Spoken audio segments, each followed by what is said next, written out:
Oui, pour une petite explication de vote. Donc, on nous demande d'accorder le label d'intérêt général à cette réalisation. Comme vous le savez, depuis le début de ce projet, nous y avons apporté une attention favorable, tout en souhaitant qu'il soit aussi travaillé avec sérieux. Bien entendu, hein, un projet de cette nature, ça emporte l'enthousiasme immédiat et que ça peut peut-être empêcher de plonger tout de suite dans des dossiers techniques, économiques, financiers. Tellement on trouve ça formidable pour un sport qui, évidemment, emporte, je dois dire, non seulement la population brestoise, mais tout le Nord Finistère, voire au-delà. Voilà. Donc il fallait qu'il y ait ce temps de travail, ce temps d'étude. Et si vous vous souvenez, à l'époque où s'étaient lancés les premiers débats dans la presse et dans le grand public, il y a eu tout un mouvement pour dire mais pourquoi pas refaire le blé. Et on en a encore entendu un écho tout à l'heure.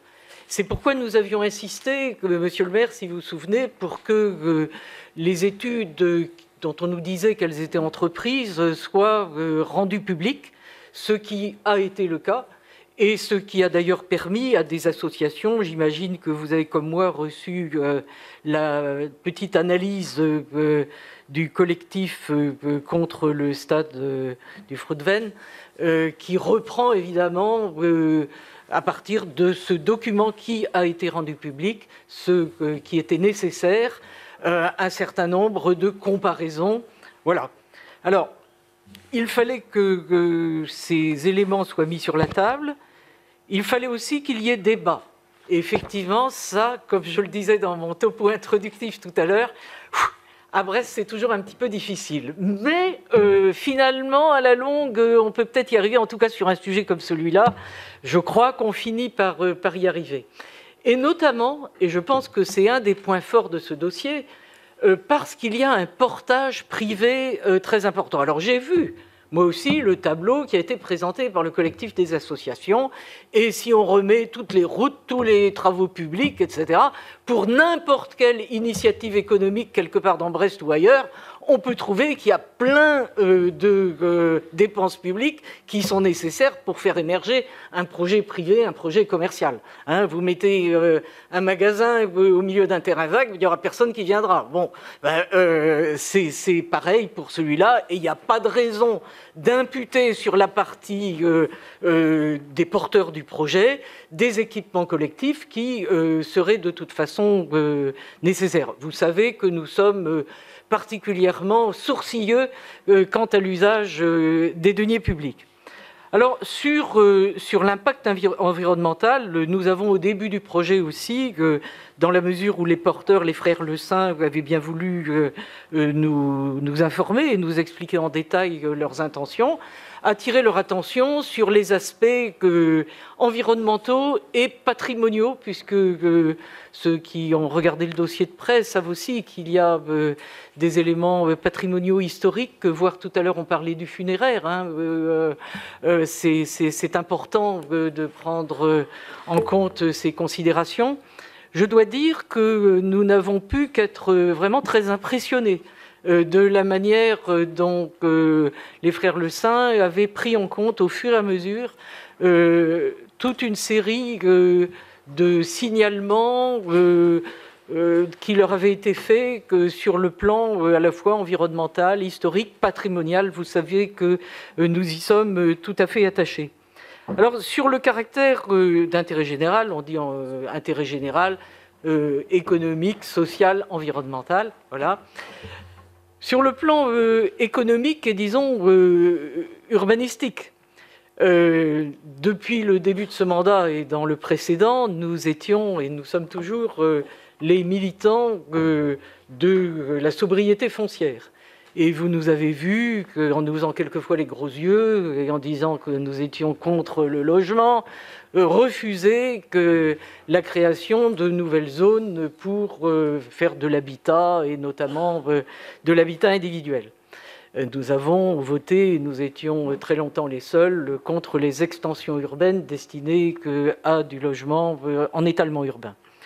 En revanche, nous avions toujours considéré, et vous pourrez le voir dans tous nos votes, qu'il y avait un moment donné, dans le développement de l'agglomération brestoise, une insuffisance de terrains à vocation économique. Et nous avons régulièrement, dans le même temps, voté positivement pour la définition de zones, y compris de zones à vocation économique, y compris lorsque, et à peu près nécessairement, ça se traduisait par de l'étalement urbain nouveau sur des zones naturelles ou agricoles. Et c'est le cas de la zone du Fruitven. Depuis très longtemps, dans les documents d'urbanisme, elle était ciblée pour être destinée à des activités. Bon, il se trouve que cette activité économique qu'est le projet du parc Arkea est un mélange où à la fois du sport, du loisir et tout ce qui va autour. Et nous considérons que par rapport à nos priorités en matière d'aménagement et d'urbanisme, cela correspond à ce qui nous paraît souhaitable.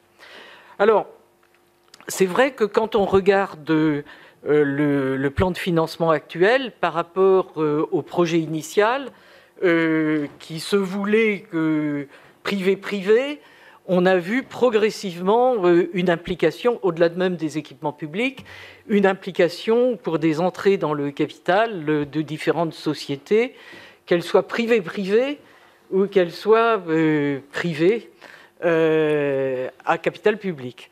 Mais ce n'est pas nous qui vous en ferions grief, puisque nous répétons suffisamment que les sociétés publiques locales sont des sociétés relevant du Code de commerce. Donc qu'elles soient pour l'occasion inscrites dans la colonne des financements privés, ma foi, nous le regardons, nous, sans hostilité.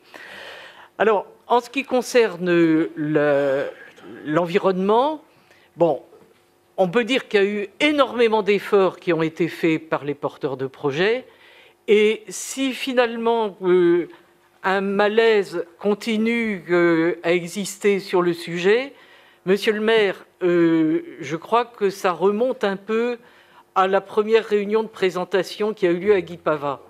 Et que l'intervention, disons, intempestive et l'entrée sur la scène, notamment d'Extinction Rébellion, pour ne pas les nommer, ou d'autres, disons, groupes un petit peu musclés, a donné à cette première rencontre un aspect rugueux qui a sans doute tendu les relations, ce qui n'a pas été propice à une approche raisonnable des choses. Enfin, vous comprendrez que, étant éclairé par ma petite explication de vote, que nous sommes favorables.